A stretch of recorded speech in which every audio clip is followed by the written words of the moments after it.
되었다 함이더라. 아멘. 아빠가 아들에게 지는 이유라는 제목으로 말씀을 전하겠습니다. 오늘이 어린이 주일이라서 그렇게 말씀을 준비한 것은 아닙니다. 그렇게 크게 상관은 없고요. 아빠와 아들이 나옵니다. 제가 집에 있는 아이들과 한 번씩 씨름이나 레슬링을 할 때가 있습니다. 아마 우리 아버지 되시는 분들은 아마 그러한 시간들을 다 겪으셨을 텐데요. 대부분 저줍니다. 너무 계속 지면 뭔가 이상하니까 가끔 이기고 10번 중 8, 9번은 제가 지죠. 져주는 겁니다. 큰 녀석인 은우는, 첫째 은우는 일부러 져준다는 것을 이제 알아요. 그래서 저한테 덤비지 않습니다. 하지만 작은 아들 은율이는 아직도 자기가 더 강한 줄 압니다. 자기가 더 세서 저한테 이기는 줄 알아요. 막 열을 올리면서 온 힘을 다해서 저한테 덤비는데 사실 상대가 안 되죠. 제가 막 힘을 조절하면서 그렇게 합니다. 그런데 요즘은 이기기가 조금 더 힘들어졌습니다. 왜냐하면 이 은율이의 파트너가 하나 생겼기 때문이에요. 그 세봄이라고, 저희 집 막내인데요, 딸내미인데, 은율이가 앞에서 공격을 하면 뒤에서 세봄이가 제 다리를 붙잡고 늘어집니다. 그리고는 막 주먹을 막 날리거든요. 그렇게 하면 이제 제가 협동 공격을 받게 되는 거죠. 그래서 조금 더 힘들지만 사실 그래도 충분히 이길 수 있는 것이고 져줍니다. 그래서 쓰러지면서 졌다 항복이라고 소리를 칩니다. 그러면 은율이는 아주 뿌듯해하면서 당연한 결과라는 듯이 씩 웃으면서 그 자리를 벗어나고요. 세봄이는 이겼다라고 하면서 만세를 막 부르면서 엄마에게 엄마 세봄이가 이겼어 라고 하면서 그렇게 소리를 칩니다. 거의 매일 일어나는 상황인데요. 바닥에 누워서 그런 모습을 싹 보고 있노라면 어느새 저의 입은 귀에 걸려있죠. 입은 귀에 걸려있고 웃음이 터지고 너무 행복합니다. 이렇게 자녀와의 대결에서 아빠의 패배는 기쁨이고 행복입니다. 자녀를 향한 사랑의 표현이고요. 자녀가 이 시합에서 이겨서 느끼게 될 이 자녀의 마음속에 피어오르는 자신감, 내가 이겼다, 나는 할 수 있다라는 자신감을 일으키기 위한 아빠의 배려이고 양보이고 헌신이죠. 그리고 이 아이들이 그렇게 자신감을 가지고 잘 자라서 장차 훌륭한 인물이 된다면 어떻습니까? 그것은 결국 아빠의 승리예요. 아빠의 승리이자 아빠의 영광이 됩니다.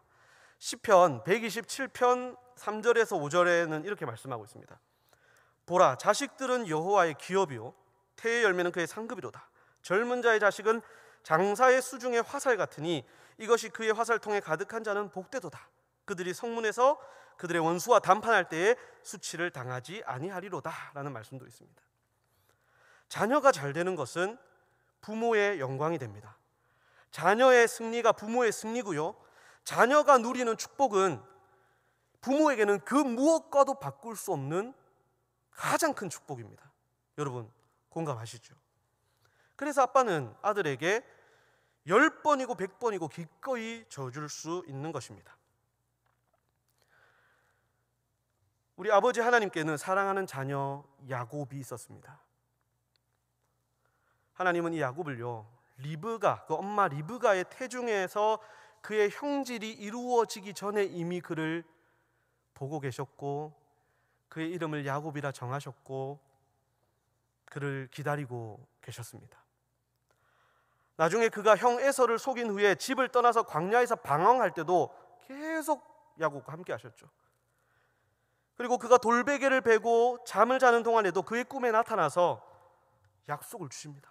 힘을 내라고 용기를 주셨습니다. 너무 사랑하셨어요, 야곱을. 하나님에게는 꿈이 있었습니다. 사랑하는 이 야곱을 통해서 이스라엘 12지파를 이루는 꿈. 그의 후손들이 하늘의 별과 같이 바다의 모래와 같이 많아져서 온 땅에 두루 거하면서 하나님께 영광을 돌리고 하나님의 나라를 확장하는 그런 꿈을 하나님은 갖고 계셨어요. 그렇게 하나님의 꿈 가운데, 하나님의 인도하심 가운데 야곱은 큰 가족을 이루게 됩니다. 그리고 그동안 머물렀던 외삼촌 라반의 곁을 떠나서 아버지 이삭이 있는 가나안 땅으로 길을 떠나게 되죠. 정말 좋습니다. 너무나 풍성하고 많은 것을 이룬 너무나 행복한 이 시점에서 야곱은 꼭 해결해야 될 한 문제가 있었습니다. 그것은 바로 형 에서와의 갈등 문제였습니다. 이것을 꼭 해결하고 싶었습니다. 그래서 에서가 일가를 이루고 있는 이 에돔 땅으로 사신을 보냅니다. 자신의 잘못을 사죄하고 용서를 구하는 그 메시지를 담아서 함께 이 사신을 통해서 보내죠. 얼마 후 돌아온 사신들은 이런 소식을 전합니다. 에서가 400명의 사람을 이끌고 지금 야곱에게로, 주인님에게로 오고 있습니다 라는 소식을 전했어요. 이 소식을 듣자 야곱이요 너무 두려웠습니다. 두려워 떨었습니다. 하나님의 약속이 있었어요. 하나님의 약속이 있었지만 이 형의 분노가 너무 두렵고 걱정이 되었어요. 그래서 막 그때부터 이제 막 안절부절하며 머리를 굴립니다. 내가 가진 가족들과 이 사람들과 소유를 두 때로 나누어서 한때가 에서와 싸우고 맞고 있는 동안 다른 한때는 도망을 치고 이런 방법을 써야 되겠다. 어떻게 때를 나눌까 막 이런 고민을 하고 있는 거예요. 그러니까 야곱은 형 에서가 자기를 치러 온다라고 그렇게 확신을 했던 거죠. 그도 그럴 것이 에서는 이 동생 야곱에게 속았습니다. 배신을 당했죠. 내 것을 빼앗고 나를 속인 에서 동생을 죽이겠노라 다짐했지만 엄마의 도움으로 도망을 또 쳐버렸습니다. 그래서 그것마저 이루지 못했습니다. 여러분 한번 생각해 보십시오. 여러분이 형제에게 그렇게 당했다라고 한번 생각해 보세요. 여러분이 되게 힘들고 되게 어려울 때 이 형제들이 도와주지는 못할 망정 여러분에게 있는 것을 다 가로채고 속이고 빼앗아 가지고 배신을 한 거죠. 그리고는 떠나버린 거예요. 자취를 감추었습니다. 연락이 안 됩니다. 자, 어떨까요? 원수가 되겠죠. 원수가 될 겁니다. 그런 상황이에요. 너무 두려웠던 야곱은 그래서 하나님께 기도합니다. 하나님이 주셨던 언약을 붙들고 기도합니다. 하나님께서 내게 은혜를 베푸셔서 저희 후손을 바다의 모래같이 많게 하신다고 하셨으니까 하나님 에서의 손에서 나를 구해 주십시오. 내가 너무 두렵습니다 라고 기도를 했습니다. 그리고 그날 저녁 야곱은 고심 끝에 형 에서를 맞이할 사신단을 꾸립니다. 수많은 선물을 준비했어요. 그것을 세 부대로 세 때로 나누어 가지고 보냅니다. 첫 번째 때가 이제 에서의 마음을 충족하지 못하면 그 두 번째 때가 이 선물이 마음을 또 충족시키고 어떻게든 그 마음을 누그러뜨리려고 했던 것입니다. 밤이 되었습니다. 이제는 두 아내와 또 자녀들을 데리고 야복강가로 왔습니다. 우선 가족들과 소유를 강을 건너게 합니다. 그리고 자신은 강 건너편에 이제 홀로 남게 되었습니다. 여러분 이제 홀로 남게 되었어요. 정말 외롭고 두려운 이 순간에 그 누구에게도 기댈 수 없고 도움도 바랄 수 없는 이 상황에 이제 홀로 야곱이 남게 된 겁니다. 바로 이때 야곱과 하나님이 만나 씨름을 하게 됩니다. 밤새 씨름이 계속되는데 야곱은 자신에게 축복하지 않으면 절대 못 보내준다고 사생결단으로 붙잡고 늘어집니다. 허벅지 뼈가 다치는 부상을 입으면서도 포기하지 않고요. 야곱은 끝끝내 이 씨름을 이기게 됩니다. 그리고 복을 받습니다. 그리고 하나님과 겨루어 이겼다라는 그런 의미가 있는 이스라엘이라는 이름을 받게 되죠. 놀랍습니다. 그래서 사람들은 이 부분에서 하나님과 겨루어 이긴 야곱에게 집중을 해요. 하나님과 겨루어 이긴 야곱. 야곱처럼 하나님께 간절히 기도해서 그 간절한 기도의 힘으로 하나님을 이기는 신앙을 가져야 된다. 하나님의 마음을 돌이킬 수 있는 그런 신앙인이 되어야 된다. 이런 인간의 노력에 우리가 포커스를 맞추고 생각을 하죠. 물론 틀린 말은 아닙니다. 되게 은혜가 됩니다. 맞습니다. 그런데 사실은 그것보다 야곱에게 져주신 하나님의 사랑과 긍휼에 먼저 집중을 해야 됩니다. 하나님이 져주시지 않았다면 야곱의 승리는 결단코 일어날 수 없는 일이었죠. 하나님을 조금이라도 아는 사람이라면 이 씨름에서 하나님이 정말 이길 수 없어서 지신 것이 아니라 져주셨다라는 것을 알 수 있죠. 그렇다면 하나님은 왜 이 씨름을 왜 하신 것이고 왜 져주신 것일까요? 자, 여러분, 이 씨름의 진행을 가만히 살펴보면 이 씨름의 주체자가 야곱이 아니라 하나님이심을 알 수 있습니다. 이 씨름을 주체하신 분이 하나님이시라고요. 하나님이 그저 야곱을 한번 만나러 오셨다가 야곱이 갑자기 하나님의 허리춤을 팍 잡아가지고 막 축복 안 해주시면 내가 안 놓아주겠습니다 하고 해서 억지로 씨름을 하고 그 마음을 바꾸신 그것이 아니라는 말이에요. 이미 하나님은 야곱에게 복을 주러 오셨고 이 씨름을 통해서 그가 복을 받기 전에는 야복강을 건너지 못하도록 할 마음을 가지고 오신 거예요. 다른 겁니다, 여러분. 야곱 자신이 내가 복 받기 전에는 이 강을 내가 건너지 아니하리라, 내가 복 받기 전에는 이 사람을 놓아주지 아니하리라 결심한 것과 하나님이 네가 나의 복을 받기 전에는 내가 너를 야복강 못 건너게 할 거야 라는 것은 다른 거예요. 하나님이 주체가 되시는 거예요. 이 씨름의 주체는 하나님이십니다. 하나님의 마음이었어요. 하나님은 이 씨름을 야곱과 하나님의 마음을 연결하는 매개체로 지금 사용하고 계신 겁니다. 그래서 이 씨름을 하신 거예요. 씨름을 하는 동안 하나님과 야곱은 지금 같은 문제로 서로 고민하고 있는 거예요. 같은 문제로 서로 고민하고 마음을 함께하고 같이 문제를 해결해 나가고 있는 겁니다. 아빠가 아들과 몸을 맞대고 서로 씨름을 합니다. 씨름을 하면서 아들은 이기려고 하고 아빠는 져주려고 합니다. 목적지가 같은 거예요. 같은 목적지를 가지고 지금 서로 노력을 하고 있는 거예요. 서로의 방법으로 서로 노력을 하면서 같이 고민하고 같이 문제를 해결하고 같이 마음을 나누고 있는 거예요. 씨름은 그런 것입니다. 하나님께서 저와 여러분 가운데, 우리 가운데 일하시고 역사하실 때 그냥 하시지 않습니다. 어떻게 하시죠? 기도를 통해서 하십니다.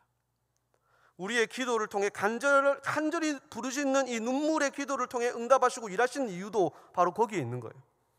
우리가 얻고자 하는 것, 또 하나님이 우리에게 주시고자 하는 것을 이 기도라는 매개체를 통해서 같이 마음을 나누고 고민하고 같이 이 일을 이루어 나가는 것이 하나님의 뜻이고 하나님의 마음인 거예요.